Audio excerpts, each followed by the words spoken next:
Alright, mga kabsat, may galab shoutout. Nandito tayo kay Sir Bad, mga kabsat. Pakinggan natin to. Especially lumabas tong criminal na criminal case na ihahain ng SEC dito sa mga bilyar.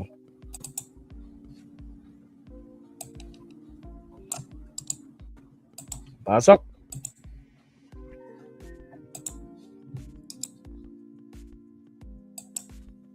Mas forward. Kay President Bongbong Marcos nung last election, ha? Hindi lang nilaglag ni Camille si presidente, pati na yung si Mark Villar at sila Cynthia Villar at pati si Manny Villar ay nagsanib puwersa rin para makipag-alyado kay Vice President Sara Duterte, kahit kandidato si Camille doon sa partido ni President Bongbong Marcos na bagong Pilipinas, bagong Pilipinas.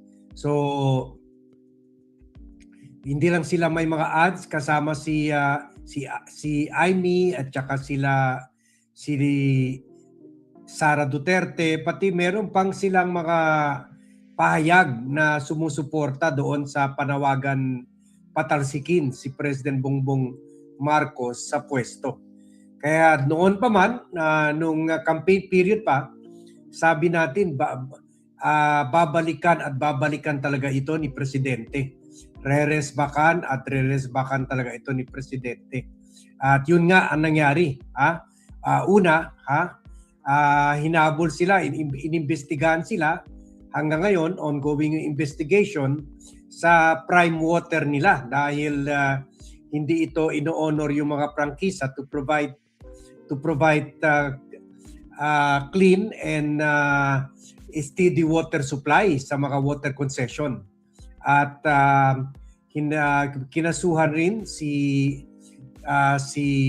Cynthia Villar at si Mark Villar doon sa pag-award nila ng pork barrel project nila or infrastructure fund project sa pinsan nila na kontraktor sa distrito nila.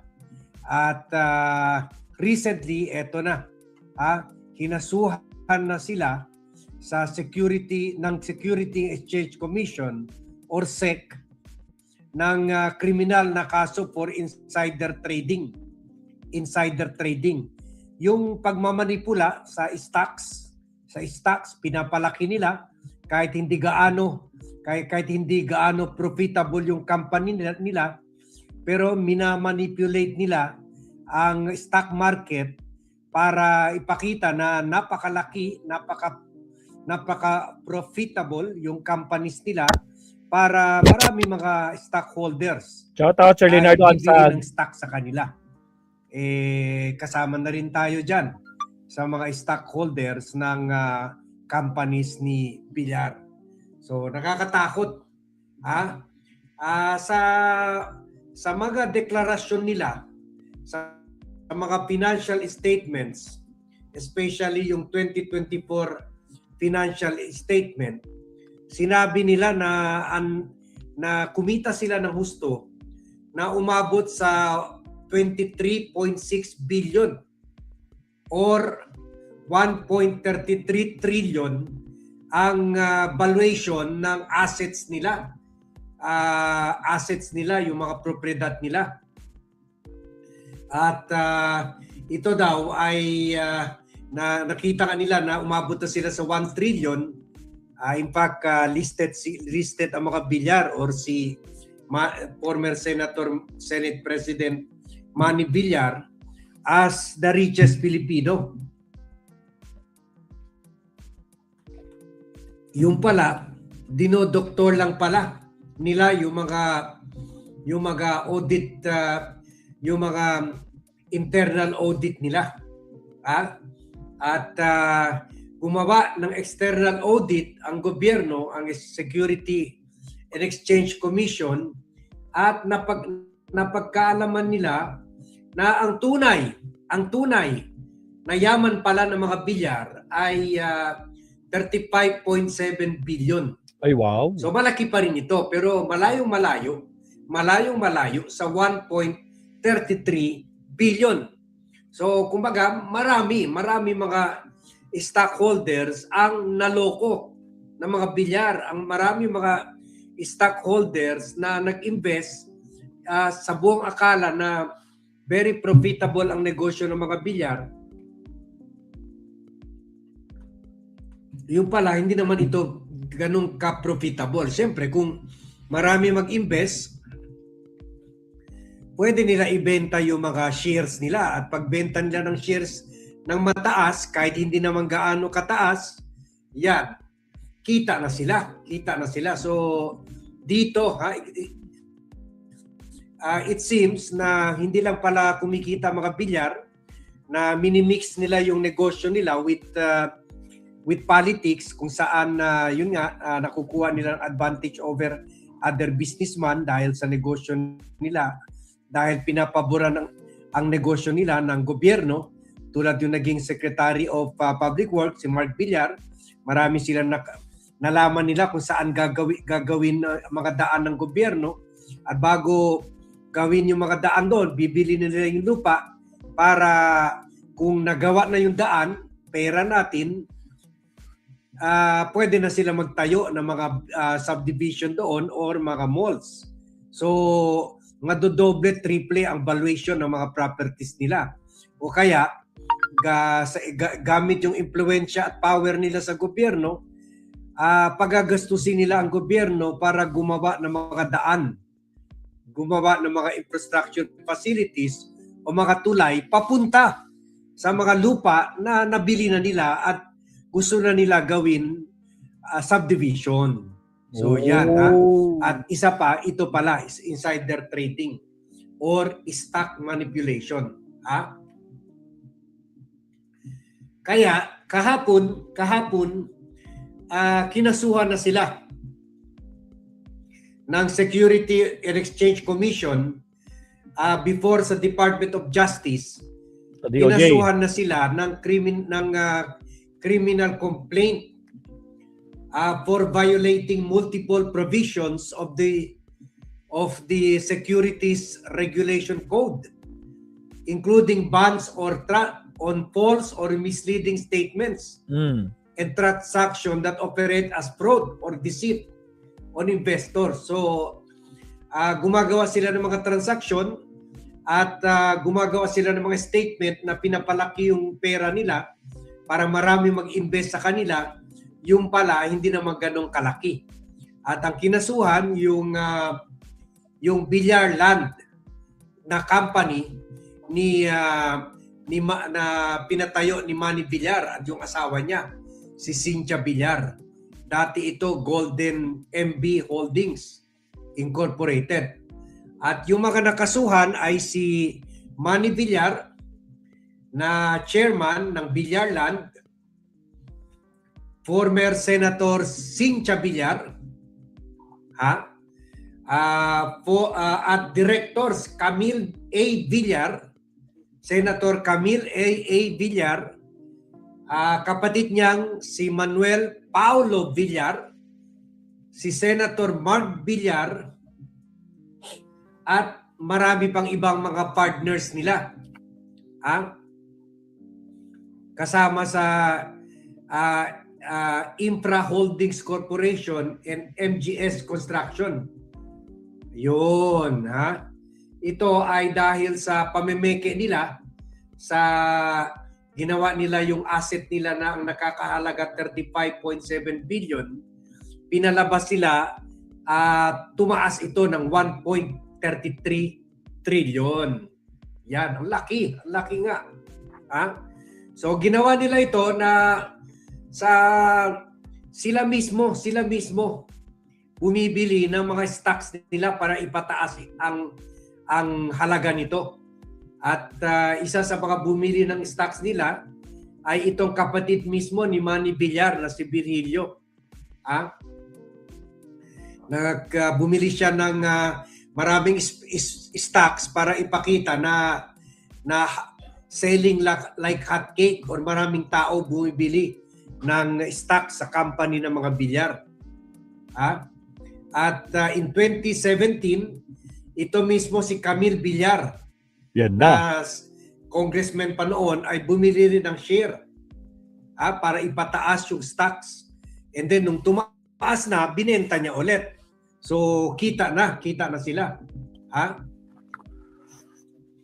At nakita ng Security Exchange Commission, ginagawa nila through itong nila, appraiser na eValue Philippines, na pinapataas yung value ng mga properties at asset ng mga bilyar, at tinanggalan na ito ng lisensya itong appraiser nila, at pinagmultahan rin ng 1 million na ni Security Exchange Commission Chairman Francis Lim.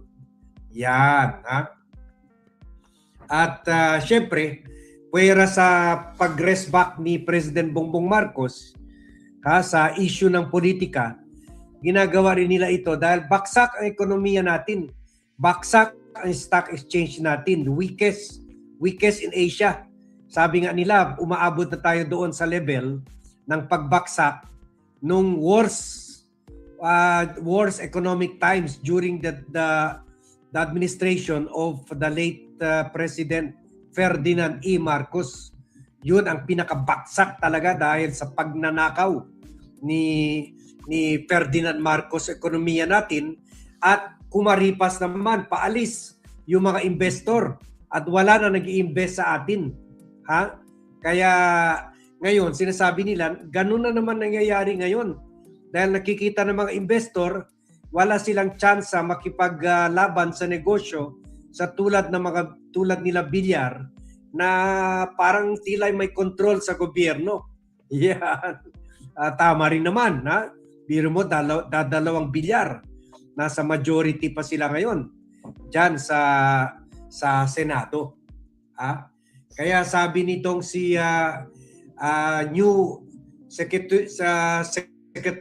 Security Exchange Commission Chairman na si Francis Lim, importante na bigyan natin ng kumpiyansa ang mga investor para mag-invest sa mga negosyo dito sa bansa para lumago ang ekonomiya. Sabi niya, building investor confidence in the Philippines is crucial in driving the inclusive and sustainable growth of our capital market and business sector for national development. In this light, the SEC is firm in addressing fraudulent and manipulative acts that mislead the investing public and distort our capital markets. Yan, at last, marami sa inyo sinasabi at last, nakasuhan na yung mga bilyar. Hindi pala sila riches, kundi most manloloko lang talaga. At ginagamit nila ito through a combination of politics and business. Para ito yung si Maynard Ngu na may-ari ng Cherry Mobile, pero alam naman natin medyo nalulugi ang Cherry Mobile, kaya ang sideline niya ay nagiging bagman siya ni Cheese Escudero sa mga flood control anomalies.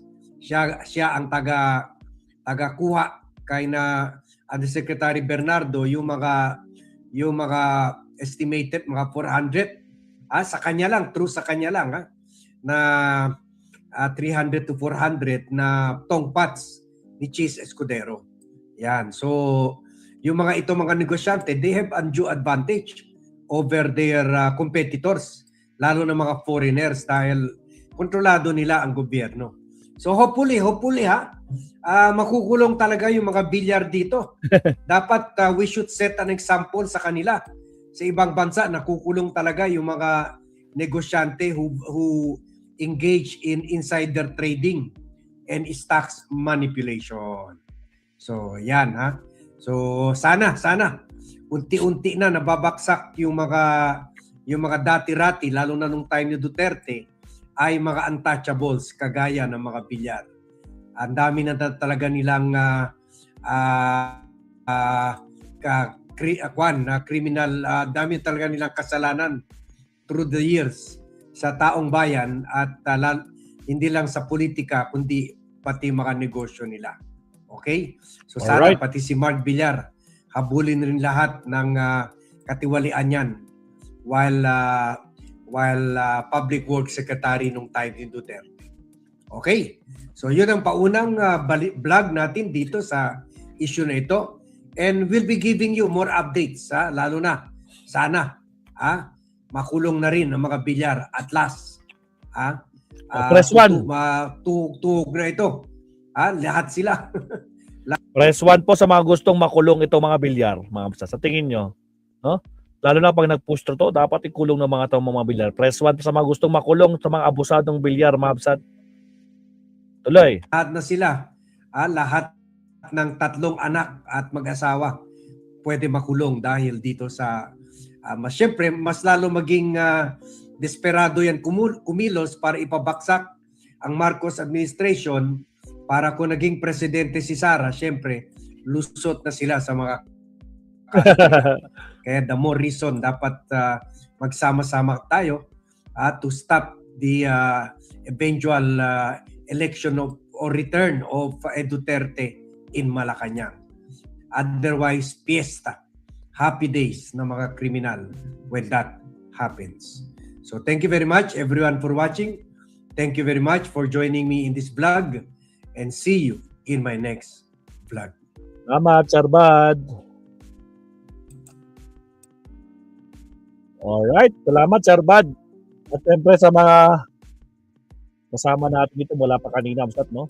Ako, naaamoy ko na yung ulam namin ngayong dinner. Nag-dinner na ba kayo? Mag-dinner muna tayo, Mabsat. Mark Bon Jovi, Leonardo Anzag, Mark Bon Jovi, sila ba naman kanina? Pagpasok sa RR in the Philippines, Ice Rain, Lagmay. Sino pa ba mga nandyan? Paramdam. End time, siyempre malamang nandyan yan. Yung mga Sarah Force family, si Aurelia, si Dukha, sila...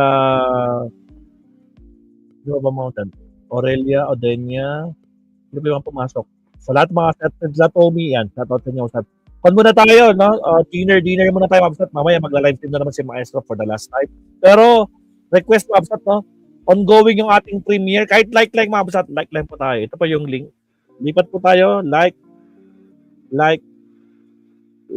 po tayo. O, lipat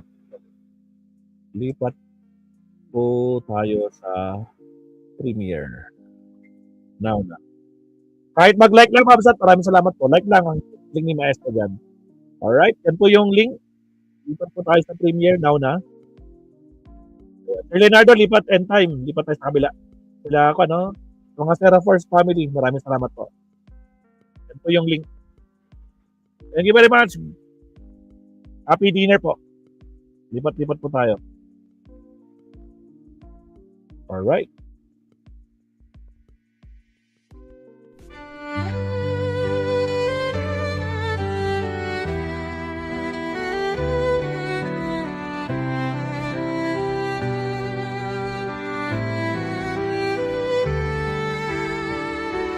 Bawat hakbang, tinig ang iyong daan. Sa sariling bayan, ika'y hinusgahan.